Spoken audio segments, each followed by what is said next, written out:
我以为买到半价房是捡漏，结果遇到了全员恶灵。偷吃外卖的熊孩子，霸占车位的孕妇，空调外机对人家窗户按的大爷，广场舞扰民的大妈，一个两个的全部把汤拉满，还蛮不讲理。正当我被逼无奈打算搬走时，系统激活声响了起来。恭喜宿主激活惩治恶灵系统，系统将提供无上限的惩罚资金用于整治恶灵。顿时我冷笑了起来。在正常人面前，我只是个普通人，可在全员恶灵面前，我是身价超过1000万亿的地球首富。北漂10年终于攒够首付，捡漏了一间只有市场价5成的2室1厅。过户完的那一刻，谢谢您便宜卖房给我。一分价钱一分货，天上不会掉馅饼。年轻人，你还是 too young， 想问题 too simple 了。我问大爷什么意思，他笑笑说等我住进去就明白了。入住的第一天，我仔仔细细地查看了所有地方，房子没有一点质量问题，甚至出乎我意料的好。我全当卖家大爷是在跟我开玩笑。到了中午吃饭的时候，我点了一份肯德基全家桶，就开始跑刀。外卖员敲门，我让他放在门口，因为游戏还在继续。等终于打完一把粥，我伸了个懒腰准备去取餐。我忍不住笑了笑，不知道是谁家的孩子这么可爱。然而打开门的那一刻，我的笑容僵在了脸上。只见一个熊孩子正拿着我全家桶里的炸鸡腿和汉堡，吃得满嘴流油，可乐也被他打开盖子喝了一半。因为对方是个孩子，我没办法找他麻烦，只能尽量平复心情，笑着对他说：“小朋友，你肯定是拿错外卖了，对不对？这个是哥哥的外卖，不是你的哟。”然而话刚落下，那个熊孩子却是冲我做了个鬼脸，然后坏笑着抓起可乐从火到身上泼了我一身。我狠心花了3000多买的潮服，就这样被可乐给浸透了，大概率是洗不干净的。我当时怒从心头起，抓住这个熊孩子刚想质问，就在这时，一道中年妇女的呼唤声响了起来：“妖族，妖族！”熊孩子听到妇女的声音，立刻戏精附体，坐在地上嚎啕大哭。那名妇女看到熊孩子居然坐在地上哭，立刻指着我怒声问：“妖族，是不是他欺负你了？告诉妈妈，妈妈给你做主。”妈妈，他打我！哎呦，我的波棱盖儿啊，我的胳膊肘子、胯骨轴子呀！都好痛，好痛啊！中年妇女闻言，一边心疼地帮孩子揉着身体，一边指着我怒吼：“敢打我家耀祖，赔钱！少于1万块，我就报叔叔把你抓起来！”我彻底被这对奇葩母子搞崩了心态。你讲不讲理啊？是你儿子偷吃我的全家桶，还泼了我一身可乐。就算耀祖有天大的不是，你也不能打人，打了人就是你的不是。甭废话了，赔钱吧！中年妇女根本不给我解释的机会，直接打断我，还伸手朝我要钱。我气笑了，指了指门口的监控：“好啊！你今天不报叔叔，我也要报。”叔叔来了之后，调了监控，还给了我清白。中年妇女嫌恶地看着监控，嘟囔不已：“有钱收的，按什么监控啊？跟有病一样，肯定平时没少偷窥像我这样的美女。”既然事情的真相已经清楚了，赔我外卖钱吧。外卖又脏又难吃，吃多了得癌症。你没看好你的外卖，让我家耀祖不小心吃了，我还没找你要医药费呢，你还想让我赔钱？叔叔在一旁也看不下去了，帮我说了几句话。中年妇女眼见形势不妙，直接把熊孩子往我身上一推。好，欺负我们郭寡母是吧？哼，要钱没有，有种你就把我家幼祖打死！你打啊，来呀！熊孩子也梗着个脑袋往我身上打，还叫嚣着：“打熄我啊！来打熄我啊！你今天不打熄我，我以后还吃你家外卖，拿你家快递！打熄我啊！来啊！”要不这钱我帮他付了吧，几十块钱的事儿，别跟这种无赖浪费时间了。我当然不可能要叔叔的钱，只能选择了认倒霉。我刚盘算着要怎么报复这对母子，中年妇女当着叔叔的面指着我：“你最好别动什么歪心思，想着点什么变态辣或者往外卖里加泻药之类的招。只要是坏了我家耀祖，我绝对讹信你。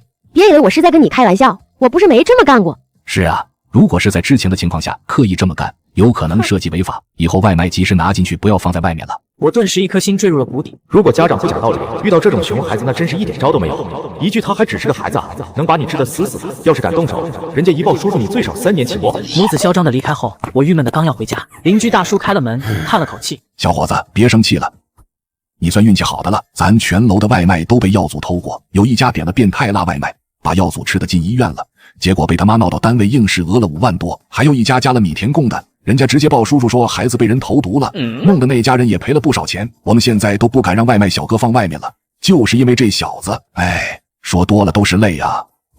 难道大家都愿意忍气吞声？你可千万别想报复他们。这楼里有10来户，都是以前一个村里回迁过来的，而且都是很近的亲戚，个顶个是奇葩。耀祖在他们里面那都能算是天使。我们这栋楼的房价都被这群人给搞崩了。我现在总算明白卖家大爷为什么会那么说了。又过了几天，熊孩子变本加厉了，不光偷我外卖，还偷我快递。他的母亲还往我家门口丢厨余垃圾，半夜还敲我家门，搞得我几乎精神崩溃。我报叔叔，叔叔也只能按照规定口头教育加警告。对于这种奇葩根本没什么效果。我想学上一任房主便宜卖房跑路，结果人家一听说是这栋楼，哪怕我打骨折他们都不考虑买，因为这里已经臭名昭著了。就在我崩溃到了极点，身心俱疲的时候，一道电子音响了起来。恭喜宿主激活惩治恶灵系统，系统将提供宿主无上限的资金用于惩治恶灵，花系统资金购买的物品是属于我的，系统不会收回。哟吼吼吼！在其他人面前，我只是个普普通通的上班族，而在这些恶灵面前，老子可是比马斯克还富裕1万倍的世界首富。我先是来到了一家高级电子设备商店，直接花费100万买了4套奥运会同款监控，随即直奔一家人均消费高达2万，连一杯白开水都敢收200的豪华餐厅。先生您好，请问有预定吗？咱们这儿能订外卖吗？美女服务员虽然心里在吐槽我土鳖，表面上却依然微笑。不好意思，先生，我们餐厅的食材都是由我们的国宴大厨隋大师现做的，不仅没外卖，还得预定。那如果我说我要点价值1亿的外卖呢？外卖金额太小，根本不会引起叔叔的重视。可如果金额过大，达到1亿这个级别，那放在任何地方都是重大案件，甚至可以成立专案组的那种。我的计划就是点1亿的外卖，让熊孩子一家赔个倾家荡产。先生，您别开玩笑了。我没开玩笑，你要是做不了主，就让你们老板亲自跟我谈。先生，我就是老板，请问有什么需要帮您的吗？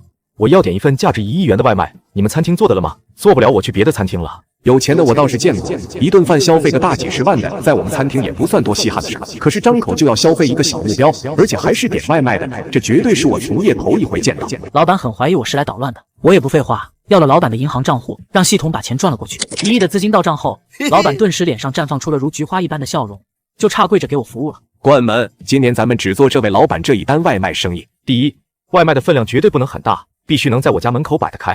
第二，你们必须给我出具收据，能证明这份外卖的价值有1亿，而且要有你们的公章和高管签字。第三，送外卖的时候必须全程录像，确保这份外卖你们送到我家的时候没有任何损毁。第四，外卖必须放在我家门口，不要敲门送进来。3天后，餐馆老板就按照要求把外卖送到了我家门口。我坐在价值100万的监控前，静静地等待着熊孩子上钩。果然，没过多久，那个熊孩子就嚣张地来到我家门口，拿起我那份连外包装都是奢侈品的外卖，迫不及待撕开。很快，立马露出各种像艺术品一样的美食。熊孩子眼前一亮，二话不说，上手就开始往嘴里胡吃海塞。太好吃了！这是什么啊？比肯基好吃太多了！我要全部吃光，气死这个老邓！大概吃了一半，熊孩子实在吃不动了，就在我的外卖上用脚踩，踩的是一地狼藉，最后还撒了一泡尿在上面。监控里，熊孩子的母亲走过来，看到这一幕，竖起大拇指夸赞起来：“很好，还有精神，我家耀祖真棒！”我比耀祖笑得更灿烂。这大妈要是不过来，还能推责任给熊孩子，可大妈看到了却没阻止，那就是蓄意为之了，这就属于是偷窃行为了。根据法律规定，未成年人没有经济赔偿能力，要由其监护人承担民事赔偿责任。如果偷窃的财物数额巨大，还可能面临刑事处罚。因为之前熊孩子已经连续偷窃过数次我的外卖和快递，我也报案数次了，这属于屡教不改，性质更加恶劣。偷吃我外卖是吧？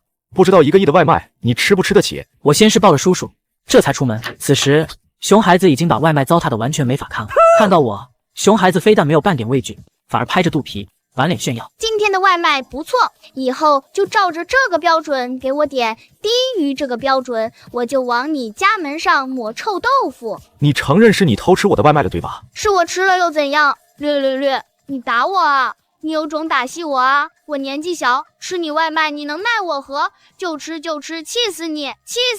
行了，耀祖，你吃也吃饱了，玩养够了，咱们回家吧。我拦住了两人。你儿子偷吃了我的外卖，这事怎么说？你给我儿子道个歉，这事就过去了。道歉？你搞笑吗？他偷吃我外卖还要我道歉？当然要道歉了。你口口声声的说什么我家耀祖在偷吃，你知不知道这会对孩子造成多大的心理伤害？你必须跪下来给耀祖道歉，这事才算过去了。还有以后绝对不能用偷这个字眼，我家耀祖堂堂正正，从来不干偷鸡摸狗的事儿。好，我说不过你。这样吧，只要你愿意赔偿我的外卖，你让我干什么我都答应。好，这可是你说的，真以为我们家穷吃不起外卖呀？这是100块钱，拿去，马上给耀祖跪下道歉，告诉他是你诬陷他，他没有偷东西。道歉，快点道歉，给我跪下道歉，略。不好意思，100块钱不够。100块还不够？你家外卖镶金边的呀？算了，200，我给你200总够了吧？马上给耀祖下跪道歉。我的外卖价值1个亿。妇女和熊孩子身体一颤，瞪大了眼睛。多少？你再说一遍。正好1亿元人民币。你神经病吧？就算你外卖镶金边了，也不值1个亿啊！谁跟你开玩笑了？就是1个亿，我这里有详细的发票，收据各种证明，你可以随便查看。妇女一把打在我手上，打散了那些票据。耀祖，我们走，这个人肯定是脑子瓦特了，以后别跟他有接触，神经病瞎人可不犯法。我拦住了妇女的去路。大妈，提醒你一下，根据我国法律规定，未成年人造成的损失要由监护人承担民事赔偿。你家孩子偷吃了我1亿的外卖，已经属于数额巨大范畴了。如果在你知情的情况下，依然选择置之不理，可能会面临3到6年的刑事处罚。我赔偿你吗？一个破外卖要我赔1个亿？你妈卖了值不值1个亿啊？有种你就去报叔叔抓我！神经病！恰好这时叔叔来了。谁报的叔叔？发生什么事了？我报的，叔叔，我的外卖被人偷吃了。叔叔一听这话，心里也没当回事。一个外卖顶天了几十块，都达不到立案标准，加上是未成年作案，最多也就是口头教育一下。小伙子，我得给你科普一下，咱们法律规定，低于1000元是不予立案的。叔叔，我的外卖很贵，已经达到立案标准了。哦，你点了多少钱的外卖？1个亿。叔叔愣在原地许久没说话。1个亿的外卖着实太离谱，叔叔也不信。你有相关证据吗？当然有了，因为早有准备，我把所有证据都交给了叔叔，发票和收据都没有问题，监控视频也很清晰。叔叔又跟餐厅仔细核对了一下，结果发现这么离谱的事儿居然是真的。然后叔叔看母子俩的眼神瞬间复杂了起来。叔叔，这个神经病讹诈我，你把他抓进去吧，他犯法了。好哎，老登要被抓进去坐牢。根据调查核实，这位先生说的都是事实，他的外卖的确价值1个亿。因为此案涉及金额巨大，犯罪嫌疑人年龄又太小，请您跟我回去一趟协助调查吧。不是，他发神经，你个叔叔也跟着发神经吗？这怎么可能吗？一份外卖怎么可能价值1个亿？你是不是跟他串通好了，想敲诈我？我说过了，证据我已经核实过了，现在请您跟我回去协助调查。我家耀祖才6岁，就算他吃了，也不用负任何的法律责任，我才不去。有种你把耀祖抓过去坐牢啊！你抓呀！未成年人犯罪要监护人代为负责，况且孩子犯错，你个当妈的负责不是很正常吗？而且此次涉案金额巨大，您不跟我走一趟是不可能的。妇女见叔叔真的要抓她走，顿时情绪激动了起来。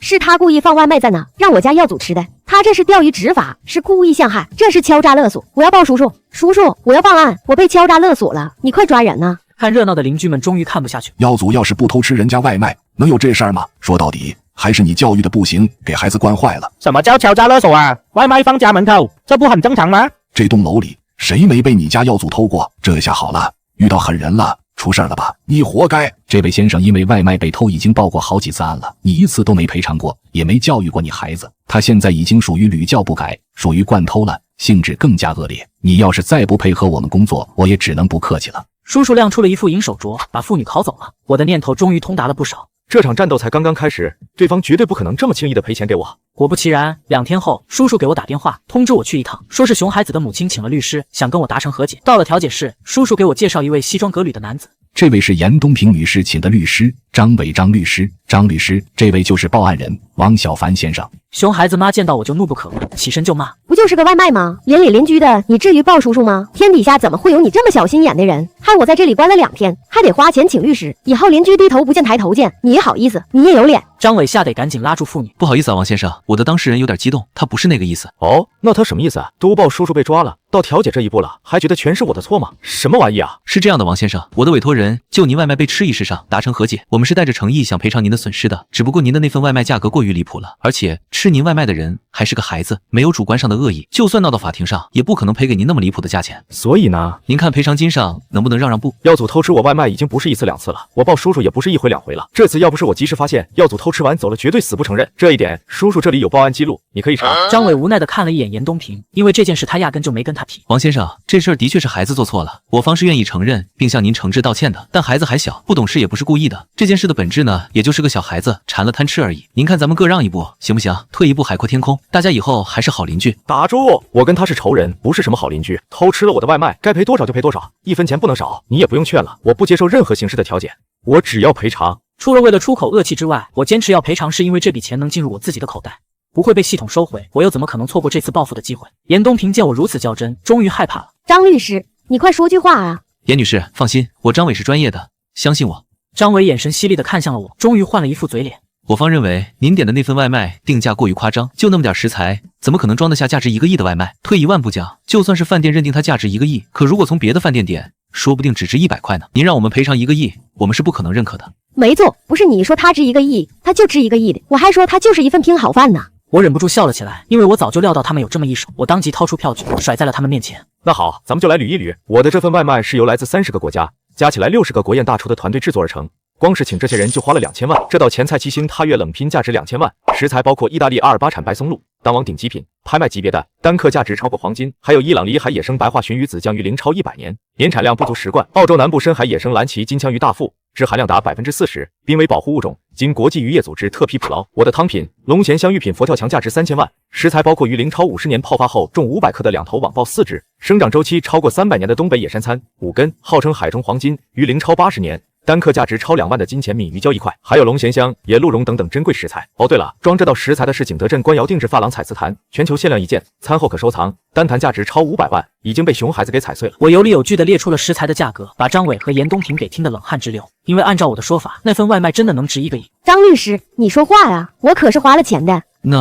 那个王先生，您看这样如何？我方愿意赔付给您2000块的赔偿金。张伟的声音越来越小，听完我报的食材之后，他都觉得这点钱给的太少。张律师，你不用说了，别说2000块了，2000万我都不会愿意，我要照价赔偿，原价少1分我都不愿意。说完，我起身离开了调解室。哎呀，你别走啊！你什么态度啊你这是解决问题的态度吗？2000都够给你亲妈买骨灰盒了，你居然还嫌少！严女士，王先生明确表示不接受和解，您就别叫了。按照规定，在法院最终判决下来之前，您得接受我们的监管，且不得离开本市。这下熊孩子妈彻底慌了。张律师，你一定要帮我啊！我们家房子车子加起来也才不到200万，怎么可能赔得起呀？您放心，我是专业的，就算打官司，对方请的律师也绝对不会是我的对手，交给我吧。按照张伟的经验，就算我拿得出证据，法院也不可能让赔偿那么多钱，更何况他还是本地有名的大壮，人脉资源很广，处理这种案子还是很轻松的。按照他打官司的经验，最多也就赔偿个几十万，如果他操作得当，估计赔个几万块就能了事。严东平了解之后，虽然心里还是很难受，可总归不用赔1个亿了，勉强算是接受了。出庭当天，张伟和严东平早早的就当场了。当看到姗姗来迟的我时，两人直接惊呆了，因为我的身后足足带了整整200个律师。我早就了解到张伟是个有名的律师，为了打赢这场官司，我这几天跑遍了全国几10个城市，收购了整整30家知名律所，又特聘了一批业界顶级大壮。不夸张的说，我身后的这200位律师，南山必胜客来了都得甘拜下风。熊孩子妈不认识这些人，还以为是我找来撑场子的，又想起张伟打包票的话，指着我的鼻子骂骂咧咧。小王八蛋，不要以为你人多就了不起了，我的律师张伟那可是律师界有名的大壮，你输定了。我身后的很多律师眼睛冒着红光盯着张伟，张伟被雷劈了一下，雷得外焦里嫩。这个时候别说张伟了，就连现场的法官和陪审人员都在瑟瑟发抖，因为这些律师其中的任何一个出现，都能让政法界颤3颤。哎，你说对了，人多就是了不起，人多就是可以为所欲为。你以为打官司是打架吗？人多就能赢？法盲真可怕。当看到我带着的200人全部进入了律师席，熊孩子妈愣住了。观众席在那边，你们走错了，懂不懂法庭的规矩啊？一群法盲。不好意思啊，这些人都是我请来的律师。你是不是有病啊？打个官司请200个律师，你这是在浪费律师资源，你赶紧留一个，把其他人撵走，不然我不跟你打官司了，赶快的。好啊，你可以选择不打，你现在走人就是了。我知道，如果他现在走人，法官会直接判我赢。我巴不得他不跟我打呢。哼，请200个律师又能怎样？我们家张律师一个能顶你们1万个。张律师，你说对吧？那个严女士，我建议咱们这边还是尽量跟对方调解吧，这官司我赢不了的。为什么？你可是大壮啊！那个是我的老师，还有那个是我前律所的创始人，那个是我们律师界排名第2的金牌大壮，到目前为止没有任何败绩。就这么说吧，这群人别说打这场民事纠纷案了，就算南山必胜客来了，胜率都不超过10%。什么？那请这些律师得花多少钱？根据我的经验，随便一个律师的起步价都得200万，这些人加起来起码要4亿。小王八蛋，你脑子里进水了是吧？花1个亿点外卖就为了害我，现在又为了赢1个亿的官司，居然花4个亿请律师，哪有你这样的奇葩？我心中暗笑，反正是花系统的钱，花的越多，我越开心。为了治你这种败类，花多少钱我都无所谓，我要的就是出这口恶气。好，我服了，我向你道歉，对不起，我错了，我让我家药组也跟你道歉。这总行了吧？咱们邻里邻居的，没必要为了一个外卖闹成这样吧？你不是知错了，而是知道自己要破产了，不用道歉，等着卖房卖车倾家荡产吧。经历了几轮官司拉扯，最终法院判了熊孩子家赔偿我8500万的损失。在判决下来的当天，我的地表最强律师团就帮我申请了冻结熊孩子家的资产，包括房子、车、银行账户等等，所有值钱的东西，最后全部被法拍了。即便如此，对方也只偿还了我不到300万的债务，还差了8200万没还。下半辈子，熊孩子一家都只能当老赖了，而且他们家每个月赚到的钱都会优先偿还我的债务。出了法庭，熊孩子妈眼冒杀气堵住了我，撂下了一句狠话：你不让我活，你也别想好活，咱们走着瞧吧。就这样平静的过了2周，我的外卖快递再也没丢过，但我知道这是暴风雨来临前的宁静。直到有一天下午，我回到家刚一开门，表情就凝固住了。我回到家刚一打开家门，就扑面而来一阵阵的热浪，还伴随着一阵嗡嗡嗡的轰鸣声，吵得我脑门疼。我很是纳闷，到底哪来的这么大的噪音？还有这一阵阵的热浪又是怎么回事？我仔细一检查，整个人都惊呆了。我去，这什么鬼？原来是对面的邻居将空调外机安装在了我家窗户对面。此时，对面邻居的空调外机正在疯狂旋转着，那股带着废气和异味的热风正呼呼地往我家里吹，而且还不是一台。我仔细检查完，发现对面家里的3台空调居然全对着我家窗户，即便我关上窗户，也无济于事，热风和噪音依然能传进来。现在是夏天，最近气温都他妈飙到快40度了，这弄3台空调外机对着我家窗户，是嫌我家里温度不够高吗？这也太不要脸了！我二话不说，怒气冲冲地来到邻居家砸门。很快门被打开了，一名大腹便便的老大爷不耐烦地看着我，你有病啊？有门铃不会按啊？砸我家门干嘛？报丧啊？我看你才有病！我是住你对面的邻居，你空调外机不装在指定的地方，你非装我家窗户对面干嘛？我家都快成蒸笼了，味道大的散不出去，噪音更是大的跟跑车发动机启动似的，吵死了。老大爷眼里闪过一丝戏谑，哪有你说的那么严重啊？你把窗户关上不就好了？再说了，我家的3台空调全部挂在我自个儿家墙上，你管天管地，难道还想管我家墙上按不按空调外机？别的邻居都没意见，怎么就你逼事这么多？老大，你要这么说的话，就别怪我不客气了。哟呵，还想打我是怎么着？你来打我啊！你照我头上打，老子身上的病你听都没听说过，动我一根手指头，看老子讹不死你！不等我再说话，这个老登直接扑通一声关上了门，门里还传出了老登骂骂咧咧的声音：屁大点事儿就要死要活的砸门！年轻人心眼比鸡眼还小，活该你现在单身找不到对象，就你这样的，以后肯定打光棍一辈子，断子绝孙。本来以为这一件事就够我恶心的了，没想到我开车出去吃了个饭，回来又一次遇到了奇葩。在我的车位上竟然安安稳稳地停着一辆奔驰 E300，我的车位处于中间位置，而且整个车库并没有几辆车，大把空余车位。偏偏这辆车就开了一路绕开边上所有空车位，停在了我的车位上。车上还没留电话，我连车主都联系不上，这很明显就是不想让我联系上。还好我有经验，拨通了114报车牌号，查询到了对方的电话号码，很快电话拨通了。喂，谁呀？你好，您的车停在我的车位上了，麻烦您下来挪一下车。我怀孕了，不方便下去，你随便找个其他车位停一下吧。不是，我有自己的车位，我干嘛停别人车位上？再说了，其他车位现在没车，但是到晚上下班了就都停满了，别人打电话我也得挪车啊。我都说了，我怀孕了，行动不方便，挪不了车，你听不懂人话吗？你怀孕关我屁事啊！你挪不了车，不会让你老公来挪车吗？你这人说话就搞笑。那你告我去吧，让叔叔来抓我吧。信不信老娘的车天天停你车位上，我看你能把我一个孕妇怎么着？下一刻，电话被粗暴的挂断了。接连出了这么2件奇葩事，我总觉得哪里有些不太对劲。到了晚上10点钟，对面的老登终于关了空调，我以为能睡个安稳觉，结果楼上却传来了一阵带派的音乐和跳舞声。这一天折腾下来，我困得要死，本来就要睡着了，却被这巨大的音乐声给吵醒了。无奈之下，我跑到了楼上，敲了那位邻居的门。门打开，我惊愕地发现里面居然是一群跳广场舞的大妈。有事儿吗你？我们天堂舞者团正在尬舞，没事就赶紧滚。大晚上的你们开那么大声音跳广场舞，有病啊！我愿意，你管得着吗？你这是扰民，你知道吗？我在家跳个舞，扰谁了？免费给你放音乐，没收你钱你就偷着乐去吧，赶紧走，否则我可不客气了。嘿，我这暴脾气，我倒要看看你能怎么不客气。大妈倒在地上，开始撒泼打滚。吓人了，救命啊！吓人了！这个小王八蛋推我，帮我报叔叔啊！很快物业的人来了，我本以为来了救星，却没想到物业经理张口就指责我。人家大妈在家跳个舞，碍着你什么事了？你干嘛打人？赶紧给大妈赔礼道歉，再赔个5000块钱，这事就算了。你搞错了没？是他跳舞扰民，我根本就没推他。人家大妈这么大岁数了，难道还能冤枉你啊？就是啊，我可是要脸的人。其他大妈纷纷出来指责我。我们都看到了，就是你推的，你赶紧赔钱吧。现在的年轻人可真没素质，打人了还不赔钱，做人不能这么不要脸吧。无奈之下，我选择了报叔叔。叔叔来了之后，因为没有监控，只能劝说了一番，然后离开了。我拖着疲惫的身躯刚一下楼，热心的邻居大哥推开门叫住了我，说出了事情的真相。小伙子，我劝你还是赶紧卖房搬走吧，那群人是不会放过你的。大哥，这话怎么说？今天搞你的这群人，全是那个严东平指使的，他们全是亲戚，都在这栋楼住，包括那个物业经理也是他的人。你一个人斗不过这么一大家子奇葩的。我恍然大悟，总算明白了为什么一天之内遭遇了这么多奇葩。如果我没有系统，我还真得跑路，可我有系统，该跑路的人只会是他们。次日一早，我打电话给了之前帮我解决熊孩子偷吃外卖的警察叔叔，询问了一下关于空调外机的事情。季先生，这事儿不归我们管，属于民事纠纷，就算你报警也没用，我的建议是走法律途径解决。哦，谢谢您，我就是确认一下这事儿违不违法。缺德，但不违法。要么你找物业帮忙从中调解，要么你只能起诉他，让法官调解。说白了就是和稀泥，喝到双方都能接受为止，或者是有一方妥协。不违法，那这事儿就好办了。我来到了一家空调专卖店，一口气买了30台3匹的立柜式空调，20台3匹的壁挂式空调。要不是考虑老登的窗户就那么点空间，我还能买更多。因为我是大客户，安装师傅当天就带着货到我家了。师傅，这台安这儿，这台安那个地方。安装好之后，我看着墙壁上密密麻麻的空调外机笑出了声。我把所有空调开到了最大功率，然后拿着钥匙出门去了。一下楼，刚好遇到了对面的邻居老登。哟，这不对面的绝户小季吗？怎么大热天的不在家吹空调，还出门遛弯啊？哦，我家里太吵了，出去走走。哈哈哈，我专门淘的这台外机声音巨大的2手空调，就是送给你小子享用的。我告诉你，以后春夏秋冬我都开着空调，我看你还住不住得下去。您家就一台空调吗？够用就行了，起码已经快把某个欺负妇女和小孩的缺心眼给逼死了。哈哈哈，恐怕不太够用。老子50台空调，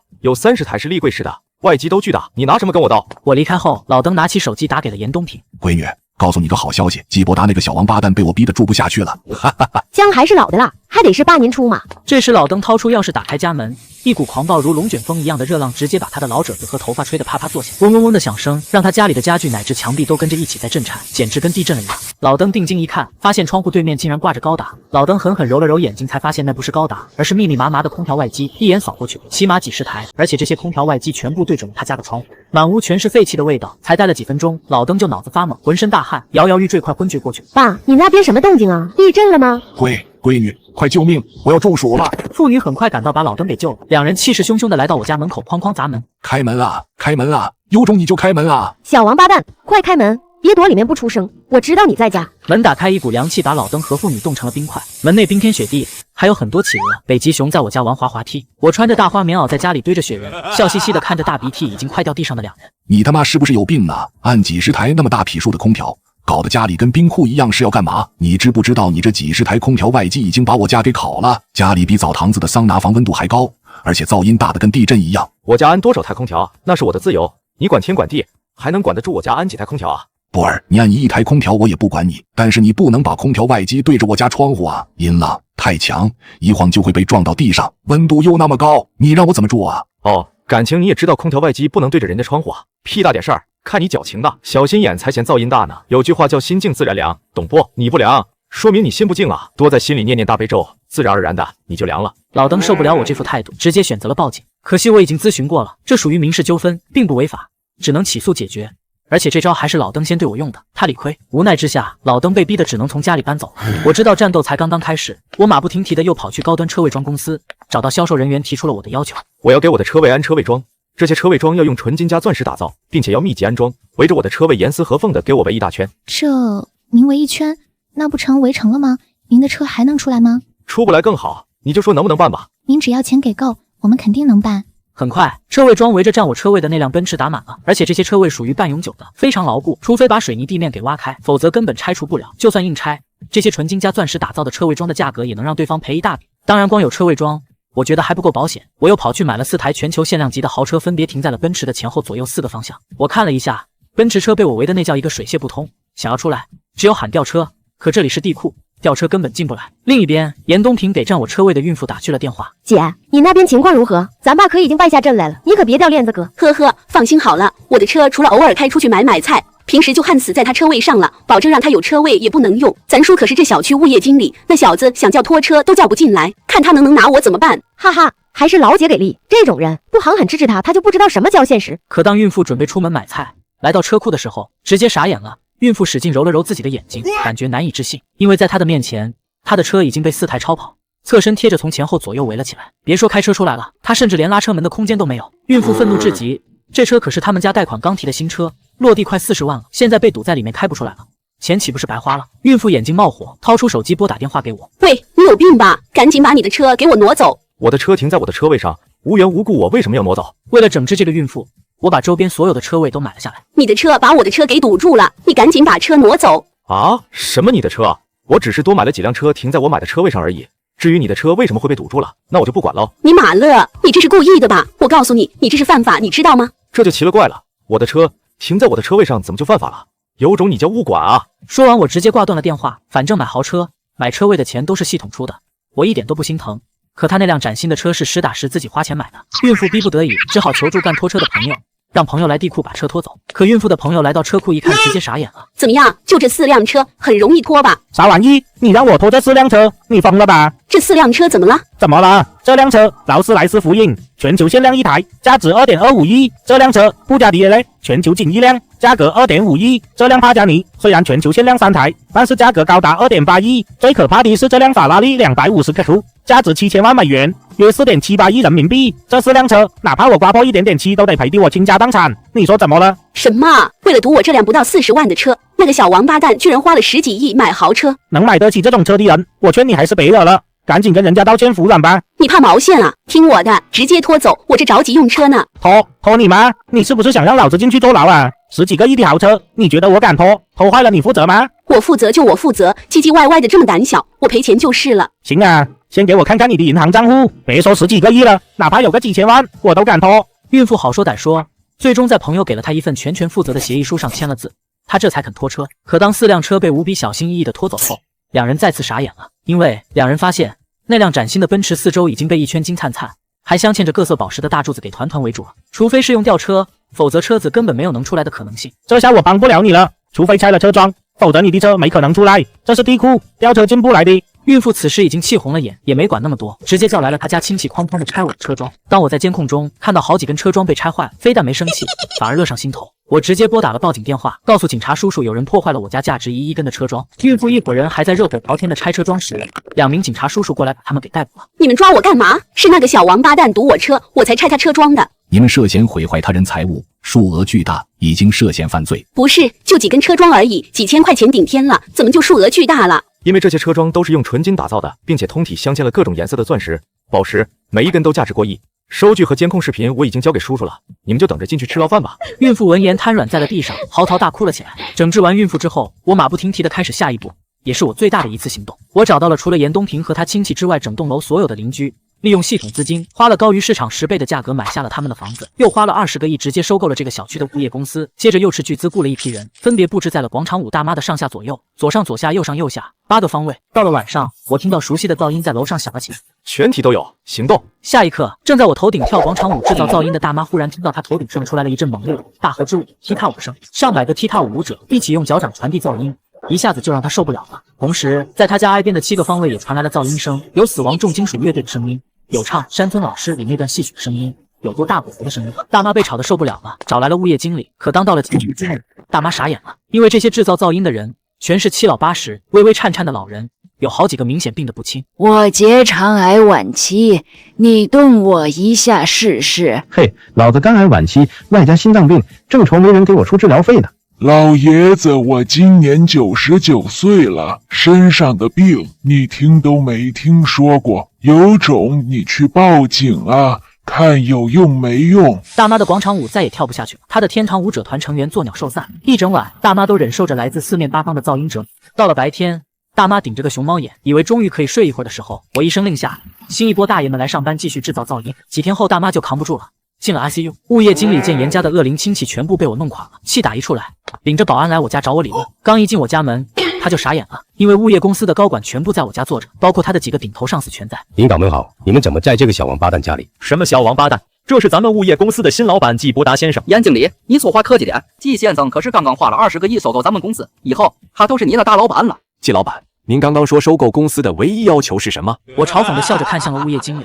我的唯一要求就是彻查物业经理的违法行为，把他给我送到局子里去。物业经理瘫坐在了地上，吓傻了。几天后，物业经理因为种种违法行为被逮捕了。严东平再也不敢来找我的茬了，见到我就跟躲瘟神一样。严家的恶灵亲戚们被我给逼的，集体从这个小区卖房搬去别的小区了。他们本以为到了别的小区就能继续作威作福，可当他们搬家过来的第一天，我的身影再次出现在他们面前。对于别人而言，这群人是无恶不作的恶灵，可对于我而言，他们就是财神爷。靠着他们，我已经得到了几十亿的资产，我当然不可能就这么轻易的离开他们了。我嘲讽地对他们笑道：往后余生，请指教。靠着跟熊孩子一家人斗智斗勇，我过上了财富自由的生活。这一天，我正在家里看美女直播，隔壁邻居家的李奶奶突然敲开了我家的门。小季啊，我家 WiFi 坏了，孩子急着上网课，能不能先借用一下你家的网啊？我虽然不喜欢小孩，但也不想耽误任何一个祖国的花朵。没问题，李奶奶，我家 WiFi 名是 Janjeboda， 密码是 JIBOZHENDA， 您试试连上了没？连上了。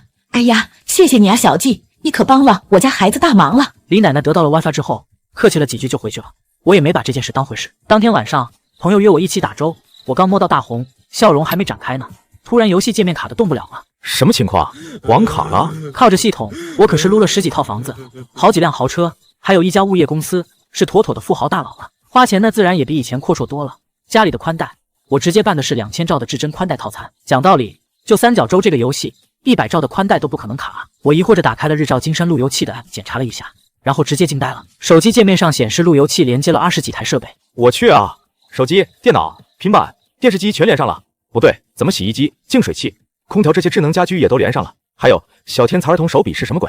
这他妈是把整个屋子的智能家居都连过来了！我攥拳，怒火中烧。当我家的网是什么？公交车吗？想上就上！我是真的生气了。好心借 WiFi 给你，是让你家孙子上网课学习用的，这占便宜没够的样子，未免吃相太难看了吧？我果断修改了 WiFi 密码，网络果然不卡了。没过多久，外面就响起了一阵猛烈的敲门声，似乎敲门者非常愤怒。我打开门，就看到邻居李奶奶气势汹汹地站在门口。你丫是不是改 WiFi 密码了？你没事干了，改什么密码啊？不知道我孙子正在上网课吗？他要是考不上清北，你负得起这责任吗？赶紧把密码给我改回来，耽误了我孙子上课，我饶不了你。哦，还有其他要求吗？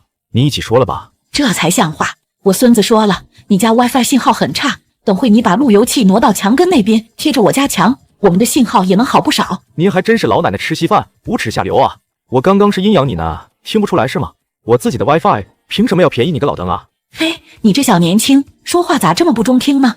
是 WiFi 是你家的，我们这不刚搬来不没多久吗？家里还没扯网线，这邻里邻居的蹭一下，你 WiFi 怎么了？能死啊？还是会少一块肉啊？你这人怎么这么小气啊？你大方你自己花钱搞宽带啊，非要占我便宜干嘛？你听不懂人话是怎么着？我不都跟你说了吗？我们家刚搬进来，马上就要暗网了，不然的话，谁稀罕蹭你的破 WiFi 啊？你看看你，一天天的也不工作，就窝在家里打游戏，一看就不是什么正经人。我孙子就不一样了，那可是祖国的花朵，那是要上清华北大里，将来说不定还能出国移民去美国嘞。李奶奶的孙子突然抱着个手机窜了过来，眼睛里冒着火。你赶紧把密码改回来，我正跟同学吃鸡呢。连你家 WiFi 你又不用多交网费，看你这小气巴拉的样。这就是你那个要上清华北大的孙子，他不是在学习吗？这叫劳逸结合，懂不懂？算了，跟你这种无业游民说也说不明白，你就再借我用几天 WiFi， 我家马上就要按宽带了。小季啊，你做人格局要大一点，不要心眼子比鸡眼还小吗？不好意思，我家 WiFi 给狗蹭都不给你蹭。我直接关上了门，不再理会这个奇葩邻居。李奶奶却不死心，回到家直接把他在单位当程序员的儿子给叫了过来。你去把季伯达家的 WiFi 密码给破解了，他家 WiFi 可是2000米的，一个月好几百块呢，他自己根本就用不了，分给咱们一点用咋了？又不用多交1分钱网费。好说，这太简单了，您等着。此时李奶奶儿子正在电脑上破解 WiFi。妈，搞定了，我设置了动态截取他家的密码，以后他家怎么改密码，咱们都不用怕了。还是儿子有本事，快，给妈把 WiFi 连上，我一会儿要看金山老师的直播呢。好嘞，那连好了，您试试。哎呀，这2000米的宽带用起来就是快，就是爽哈。嘿嘿，这可真是应了那句老话了，吃不穷穿不穷，算计不到就受穷。不花钱的东西用着就是舒服。妈，以后咱用 WiFi 还是得稍微小心点，也别太嚣张了。这2000兆的带宽，那小子自己平时撑死也就用个300多兆，咱就小用1700兆左右就行了。只要不被他发现，咱们就能一直用下去。啊，对，一个月省大几百的网费，一年就能省好几千块呢。这钱买成排骨不香吗？又过了几天，我察觉到了我家网络有些不对劲，我疑惑地打开路由器啊，惊愕地发现隔壁家的设备又全连过来了，而且这次连了40多个设备。更可气的是，这家人似乎是生怕自己发现，2000米的带宽余了300米给我，他们那边只分走1700米的带宽，300米的带宽，无论是打游戏还是刷抖音、看直播，还真就绰绰有余了。如果不是我有看片这个优良爱好，恐怕还被蒙在鼓里呢。这世界上有油耗子，有电耗子，我他妈还第一次见到有 WiFi 耗子的，这也太不要脸了吧！行，喜欢蹭 WiFi 是吧？你们这可已经算是恶邻行为了，看老子怎么用系统资金治死你们！我先是花高价找了一名35岁中年失业的技术大牛，让他帮我改造 WiFi。您具体想怎么改？除了我路由器白名单里的设备之外，其他设备只要连 WiFi 就会弹那种跳脸吓人的恐怖片段。哦，不对，应该是先疯狂弹广告，再弹颜色视频，最后在对方放松警惕的情况下，突然跳出来一个带声音，占满整个屏幕的鬼脸。因为我钱给的足够多，技术大牛干活特别麻利，当天就给我把 WiFi 改造好了。而且技术大牛承诺，事后绝对查不出来是我让人干的，所有改造痕迹可以一键消除。一切搞定之后，我带着坏笑敲响了隔壁李奶奶的家门。李奶奶打开门发现是我，顿时没了笑脸。哟，这不是心眼比鸡眼还小的小季吗？来找我干什么？哦，是这样的，我家网速有点慢，就来查一下你家是不是又偷我家宽带了。如果是的话，请你们马上断开，不然后果自负。你骂谁呢？谁稀罕蹭你家网啊？告诉你，我们家安宽带了，而且还是2000兆的宽带，用得着蹭你家的吗？去，赶紧滚！没妈的玩意，上来就污蔑人家是小偷，恶不恶心啊？我可是好心来提醒你哦，我家最近被黑客攻击了，一连 WiFi 就出事，你要是连了，就赶紧断开。呵呵，你放心，我没连你家 WiFi，不会出事。滚蛋！砰的一声，门被李奶奶关上了。以为我李老太是吓大的啊？还被黑客攻击了，不就是吓唬我吗？我可聪明着呢，一眼就识破了。呵呵。李奶奶坐在沙发上，掏出手机刷短视频，下一刻，手机屏幕开始疯狂弹广告。是兄弟就来砍我，贪玩揽月，你没有玩过的转新版本。我不断的洗澡，油腻的师姐在哪里？屠龙宝刀，点击就送。李奶奶看着满屏幕的广告弹窗，懵逼了。这时，李奶奶孙子的卧室里传出一阵不可描述的暧昧声音，紧接着就是一阵男女用日语和谐交流的声音。李奶奶孙子拿着满屏幕马赛克的手机走了出来。奶奶，这是什么呀？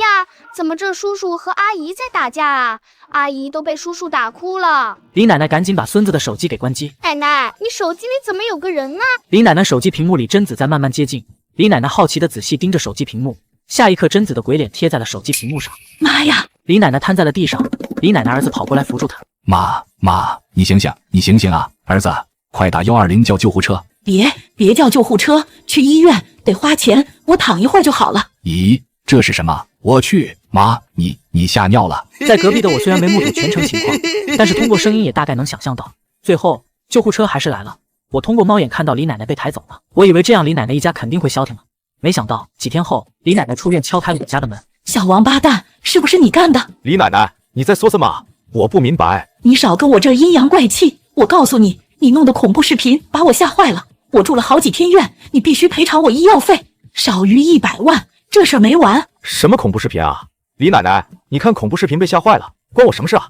李奶奶有点尴尬，她没办法说是因为偷我家 WiFi 才被弹窗恐怖视频的。哦，我懂了，你又偷我家 WiFi 了，对不对？李奶奶，我都跟你说了，最近我家 WiFi 被黑客袭击了，让你千万别连，否则后果自负。你自己不听，你怨谁？我敢肯定就是你干的，我不管，就是你把我吓坏的，你得赔我钱。你时不时有饼，我都说了，不是我干的。你看我像那么有正义感的大帅比吗？去，赶紧滚！心眼比鸡眼还小，上来就污蔑我是做好事不留名的大帅比，烦死了！李奶奶见我软硬不吃，就抱了帽子叔叔。帽子叔叔就是他故意利用 WiFi 吓唬我这个可怜无助又能吃的老年人，害我住了好几天院。季先生，请问有这回事吗？那李奶奶，你承认偷我家 WiFi 了？胡说八道！谁偷你家 WiFi 了？你别倒打一耙哈！现在说你放恐怖视频的事呢？没偷啊，那跟我有什么关系啊？你自家 WiFi 被黑客攻击了，你找我干嘛？这不神经病吗？是啊，李奶奶，你没偷人家 WiFi，这事儿跟人家没关系的。我笑了，老不死的李奶奶想要证明是我放的视频，就必须先承认是她偷我家宽带了。我要是承认偷你家网了，这事儿你能承认吗？我承认啊。好，帽子叔叔，我承认偷连他家 WiFi 了，这事儿是我做的不地道，我愿意赔偿他家的网费损失100块。好了，季伯达，现在该你承认并为这件事负责了，你必须赔偿我100万的医药费。好，我承认我确实没干过这事儿。你耍赖，帽子叔叔他耍赖皮，他说过只要我承认，他就承认的，你听见了的。帽子叔叔，我严重怀疑他是来敲诈我的，他就蹭过我家一次 WiFi， 后面我就把密码改了。他一个老太太，怎么可能破解得了我的 WiFi 密码？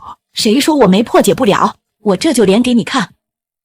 然而下一刻，李奶奶傻眼了，因为她发现 WiFi 怎么也连不上，而且手机的 WiFi 使用痕迹也被清理得一干二净。帽子叔叔，这是我的路由器连接记录，我给您看，您看清楚了。事发当天，他根本就没偷连过我家 WiFi， 我严重怀疑他是自己得病了，借着这件事来敲诈我。您刚刚也听见了，他向我索要100万的医药费，这个数额是不是构成敲诈勒索了？李奶奶，我国法律规定，敲诈勒索超过10万就属于数额巨大了，要坐牢的。即便是敲诈未遂，也会处3年以下有期徒刑、拘役或者管制，并处罚金。你今天报警说你是被季伯达给吓到住院的，还要求索赔100万，但对方已经证明了压根没这回事。如果拿不出证据，这就涉嫌报假警，也可能构成敲诈未遂罪了。我没撒谎啊，我的家人都看到了，他们都能证明的。我们这边需要的是物证，况且你的家人是无法作为人证的，你得证明你的确偷连过季先生家里的 WiFi 才行，否则你的行为就是敲诈未遂。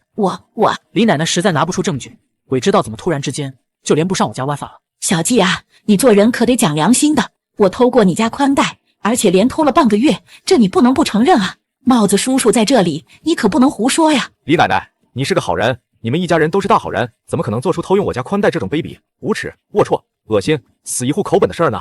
我季伯超级达绝对不会诬陷任何一个好人，你没偷过，我绝对不会诬陷你的。我偷了。你没偷。我偷了，我就是偷了。你没偷，你就是没偷。偷东西的人拼命证明自己偷过，被偷的人拼命证明小偷没偷过，这一幕人间喜剧把帽子叔叔都给逗乐了。李奶奶，如果你们拿不出证据证明，恐怕得跟我回去一趟。最终李奶奶被帽子叔叔带走了，不用因为她年纪大，加上没有对我造成什么实际的损失，也就按照规定口头教育了几句就放出来了。我以为事情到这里就应该大结局了，结果李奶奶还不长记性，再次找上门来威胁我。季伯达，你给我记着，这事儿没完。当天晚上，我家的网再次卡顿了起来。我打开路由器后台 app 一看，李奶奶家的设备又连过来了，还有一台 NAS 设备正在疯狂的下载数据占用我家宽带。只不过这次李奶奶学聪明了，带显示屏的设备都没连。之前还知道给我留个300米带宽，这次直接给我占满了，1米都不留了。我深知在用之前的戏码已经没什么用，这次必须用猛药，直接让对方再也不敢偷我家 WiFi 才行。第二天，我让我的法务团队帮我创办了一个办理宽带业务的公司，我又在自己的公司办理了宽带业务。这个宽带业务是专门针对我推出的，其他家公司都没有。业务的大概内容是，我家 WiFi 变成了一个流量计费器，只要用我家 WiFi 就会计费，费用是1G100块钱，且没有收费上限，也没有提示，更不存在话费用完就停止。反正我有系统资金，哪怕1G1亿块钱我也用得起，就是不知道李奶奶家的房子够用多久流量的。一觉醒来，房子被流量公司收走，再也不是断层。1个月之后，李奶奶正在家里做饭，家门忽然被敲响了。打开门，发现门口有一个快递。李奶奶打开快递，发现里面是一张收费通知，内容写的是：尊敬的用户，您已使用了纪博超级达网络公司的流量达30万 G， 欠费3000万元，金额巨大，故发此函进行通知，请您尽快去纪博超级达网络公司营业厅缴纳费用，逾期后果自负。李奶奶看完都不屑的笑了，这年头的骗子真够搞笑的，谁家流量费能用3000万的？觉得我老太太啥也不懂，好骗是吧？切！李奶奶把通知撕了个粉碎。妈，你撕什么呢？骗子寄过来的，说是咱家欠了3000万的流量费，你说搞笑不搞笑？这年头傻子太多，骗子都快不够用了。您有这种防诈骗意识，非常棒。一家人都没把这张通知当回事。然而第二天，我公司的法务就带着起诉通知函来到了李奶奶家。起初一家人还是不相信，可当李奶奶儿子打了法院的电话，查清楚起诉函是真的后，整个人都不好了。要知道，起诉通知函可不是律师函，律师函没什么法律效应，只是通知一下。可起诉通知函就代表着对方已经正式告上法庭，案件已经进入了司法审理阶段。你们有没有搞错啊？我们什么时候用那么多流量了？退一万步讲，就算我们用了，哪有100块钱1G这么贵的流量费？抢劫都没你们这么抢的。先生，我们公司的宽带业务本来是针对纪伯达先生一个人的，哪怕是他授权给别人连接 WiFi 也是不计费用的，只有偷偷连接季先生家 WiFi 才会按照他本人的套餐进行计费。这钱我不可能给的，有本事你就去告我吧！3000万的流量费，你们神经病吧？一定是那个纪伯达搞的鬼，走，咱找他讲理去。李奶奶和她儿子愤怒地冲到我家，并敲开了门。你们找我有事吗？小王八蛋，你是不是在 WiFi 上做手脚了？没有啊，李奶奶，你又被下住院了。不是恐怖视频，我问你，你家 WiFi 单独计流量费是怎么回事？哦，我这不是有钱烧得慌吗？就找了一家刚成立的宽带公司，给我弄了个单独计费的业务，1G收费100块钱，这样好帮我把钱花掉，以免存在银行里引起通货膨胀。有什么问题吗？布儿，你是不是有病啊？谁家好人没事把宽带改成按流量计费的？那你看到了，正是区区在下，我就这么干了。你再叫我做事啊？你知不知道，就因为你，我们家欠了3000万的流量费。我现在要求你出具一个授权书，你就写是你授权我们用 WiFi 的，不是我们偷用的。快点！面对这种无理的要求，我当然是选择了拒绝，并果断把人给赶走。几天后，我的地标最强法务团队再次大显神威，帮我赢得了官司。法院判李奶奶赔偿我的网络公司3000万流量费。我知道李奶奶一家没有赔偿能力，果断申请了冻结对方的所有账户，并查封对方的房产。最后一次看到李奶奶是在她搬家的时候，她正在被自己的儿子和孙子混合双打，人已经憔悴的不成样了，精神也有点失常了。恐怕李奶奶做梦都想不到，只是偷我家宽带用，就直接把一家人一辈子的幸福都给葬送进去了。她想占我便宜，最后她家的钱和房产全都进了我的兜里。晚上我正在跟朋友一起打粥，这回倒是全程网速流畅，只不过在摸到大红的时候，一个朋友给我打来了电话，把我打游戏的心情给搅和没了。我打，你快看看这个，你火了，上热搜了。我点开了朋友发过来的链接，就看到本地热搜第一的标题赫然写着：男子故意引诱孩子偷吃自己大额价格外卖，事后拒绝和解，坚持索赔导致对方家破人亡。我当时愣了几秒钟，这件事都过去这么久了，严东平一家得有一半让我送进去，没想到他居然还没罢休，而且这个标题写的也很耐人寻味。外卖的却是我故意放在那里，事后也的确是我坚持索赔，让严东平家破人亡的。可事情的起因是熊孩子偷外卖，这题目写的就跟是我设陷阱让严东平上当似的。我饶有兴趣的点进链接，发现是一段采访视频。严东平痛哭流涕的在镜头前哭诉如何被我陷害的全过程。在他的嘴里，我变成了一个贪得无厌的小人，屡屡利用他的善良和他儿子的天真来讹诈钱财，是他一次次的忍让和迁就，才导致了家破人亡的结果。最后，他再拉着孩子哭哭惨，描述一下现在生活多么困难之类的话。哪个主持人更过分？在视频里不分青红皂白的就开始攻击我。观众朋友们，我们都看到善良的严女士最近遇到的糟心事了。我认为这件事纪伯达先生确实做得太过分了。孩子嘛，尤其是几岁的小孩子，贪嘴是真正常的事情。对于孩子，我们成年人要做的就是批评教育，并加以引导，以免孩子以后走上错误的道路。要用一颗有爱的心让孩子感受到来自这个世界的善意，而不是像季伯达先生这样利用孩子的天真设陷阱，索要巨额赔偿。在此，我不禁要问了，季伯达先生，你讹那么多钱，良心不会痛吗？你知不知道你的所作所为会对一个孩子造成多大的心理伤害？我这边还没看完视频，手机突然开始叮叮的响个不停，无数条短信如同刷屏一般，不断在手机锁屏界面上冒出。我立刻意识到我被网暴了，于是我赶紧让法务团队调查了一下，发现我的电话号码居然是那个女主持人假装无意间泄露出去的。除此之外，法务还查到这个叫史欣欣的女记者居然是严东平的表妹。就在这时，我的手机响了，居然是严东平打过来的。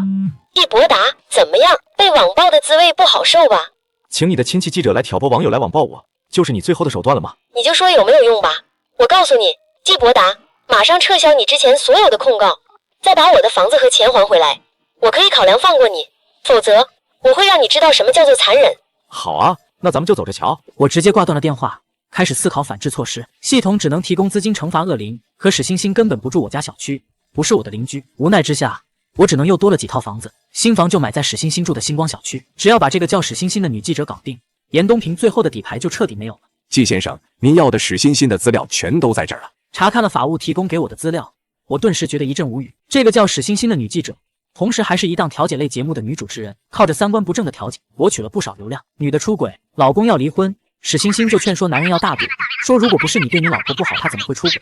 最终道德绑架成功，让男的没能离婚。一个妇女被拐到了大山里，生了孩子以后逃跑了，然后孩子长大了，她父亲带着她来节目上找妈，讲道理，拐卖妇女本身就是犯法的，可史欣欣竟然谴责那个逃跑的妇女，并且支持孩子找那个女人回家。类似劝受害者大度的调解比比皆是。我看完之后，低血压都被治好了。与此同时，我还抓住了一个重点，那就是史欣欣有一个喜欢酗酒赌博的父亲史晨。这个史晨在史欣欣很小的时候就抛弃妻女跟别人私奔了。最近史晨得了睾丸癌，回来找过史欣欣好几次，想求史欣欣赡养和收留，却连史欣欣的面都没见上，最后只能不了了之。有意思啊！你史欣欣不是圣母吗？那我就搞一台跟你的调解节目同类型的栏目，带着你爹找你去调解。你要是不同意，那你以前圣母的人设就崩了。我就利用这一点大肆炒作攻击你，看你以后还怎么做节目。你要是同意，那可就太棒了！你亲爹那个精致利己主义的人，肯定能把你折磨得痛不欲生。我先是来到了本地电视台，直奔了台长办公室，像个大爷一样往那一坐。欧阳台长您好，我想办一台调解类节目，我自己做主持人，所有内容我说了算，你们电视台的工作人员都得顺着我。你谁呀？喝多了就赶紧滚呐！听说你们电视台1年的总赞助费是1.2亿，对吧？如果你能答应我的条件，我可以包你们电视台30年，不，50年的赞助费。50年的赞助费？你是说你愿意出60个亿？嫌少，那就凑个整100个亿。你们电视台的对公账户是多少？我先打20%的定金过去。欧阳台长将信将疑地告诉了我电视台的账户，很快他就接到了财务通知，说是20个亿已经到账了。原则上呢，我们是不允许你这样的外行搞节目的，但是吧，现在原则掌握在季先生您的手上。Man, what can I say？ 只要内容不违规，您想怎么搞就怎么搞，咱们电视台绝对鼎力支持。100个亿，不夸张的说，都够打包买下10个他们这样的地方电视台的了。别说我就是想自己搞个节目完了，就是在他头上拉稀，他都得夸我肠胃好。电视台这边搞定之后，我又马不停蹄地找到了史欣欣的流浪汉父亲史晨。史晨，我想跟你做个交易，只要你按我说的做，我可以给你100万。你想让我做什么？放心，不是让你做什么违法乱纪的事情，你只要配合好我，给你的女儿史欣欣一个教训即可。教训史欣欣？嘿，这事儿简单。与此同时，史欣欣正在跟严东平在我以前居住的小区进行采访，并对我进行污蔑和煽动网友网暴我。观众朋友们，这就是严东平女士以前居住的小区，房子已经被季伯达给讹走了，现在严女士一家人只能住在桥洞里。就在他话还没说完，一道人影突然扑到了他的怀里。欣欣，爸终于找到你了。史晨把自己的眼泪和鼻涕往史欣欣身上抹，史欣欣恶心地推了他一把。当史欣欣看清楚来者竟然是史晨后，他直接吓到脸色发白。而就在这个时候，我拿着话筒，身后跟着100人的摄影团队登场了。大爱无疆，和谐永恒。观众朋友们，欢迎收看江北电视台新闻频道出品的调解类节目，我是主持人季伯达。严东平和史欣欣看到我胸前的工作证都懵逼了，尤其是身后还跟着100人的专业摄制组，那更是有点瘆得慌。这怎么看都不像假的啊！别拍，谁让你们拍的？我给了史晨一个眼神，史晨立刻在镜头前哭诉了起来。大家快来看啊，我这个不孝女啊，3岁的时候就把我给弄丢了，丢了几10年都不知道找我啊。现在我得了绝症，他还不认我这个父亲，这世界上怎么会有如此恶毒的女儿？家门不幸，家门不幸啊！你少在那胡说八道！什么叫我3岁的时候把你给弄丢了？明明是你抛弃妻女，不要这个家了，现在老了，得绝症了，又跑过来找我，有你这样的吗？我扭头对着导播，这段掐了别播，影响收视率，就只播史晨刚刚说的那段话就行了。史欣欣红温，眼里和头上都气得燃起了火焰。镜头前被控诉的女子正是史晨先生的女儿，著名主持人兼记者史欣欣女士。而两人之所以发生矛盾，则是因为赡养老人的问题。史先生称是史女士抛弃了他，而史女士对此却不能做出任何合理的解释。你胡说八道！我刚刚明明解释了。史女士，所谓百善孝为先，无论你的父亲做了天大的错事，但他给你生命就是天大的恩惠。你身为女儿，怎么能对自己的亲生父亲如此大打出手呢？这可是大逆不道，是要天打雷劈的。史欣欣嘴角狂抽，心说这不是我在节目上经常用的词儿吗？面对着镜头，史欣欣哪里敢大放厥词？她深知人设一旦崩塌，那她的节目就做不下去。你不了解情况就别乱说，我跟我父亲之间的事儿不需要你插手。史晨先生是我的求助人，身为一个正义的调解类节目主持人，我有义务帮助他。史女士，你父亲的要求并不过分，只是要求您给他养老，给他治病而已。您为什么一而再再而三的拒绝呢？我国法律规定，赡养老人是子女应尽的义务。您这样一个著名的主持人，难道想违法吗？史晨抱着史欣欣的腿，跪下哭诉：女儿，我得了睾丸癌了，活不了多久了。爸没别的要求，就想着生命的最后一段时间可以跟你住一起，好好陪陪你。你起来，我3岁不到，你就抛弃我们母女，跟其他女人跑了，你根本没养过我，现在又跑过来要我养你，你有病吧？史女士，天下无不是的父母，百善孝为先，生恩大过天。就算你父亲以前犯了一点点小错，你身为女儿也应该大度一下，原谅他才对。这可是您自己在节目上说的哟，您觉得呢？我原谅他，我原谅他还不行吗？太好了，人间有真情，人间有真爱。史大叔，您还有什么诉求吗？我后来又生了2个儿子，不过现在我生病了，照顾不动他们了，我就希望带过来，跟欣欣这个姐姐一起住，彼此也好有个照应，顺便培养一下姐弟感情。史欣欣跟吃了米田共一样，但无奈只能答应下来。没过几天，史晨就带着他的2个无赖儿子把史欣欣的工作给搅和黄了。失去了史欣欣这张王牌，严东平也嚣张不起来了，想着潜伏起来伺机报复我。不过我也不是吃素的，我的法务团队搜集了很多他唆使他人网暴我的证据，成功让他再次入狱。接下来的日子，我在全国到处买房子，专门买在有恶灵的地方。靠着这些恶灵，我正一步步的朝着世界首富的目标大步前进。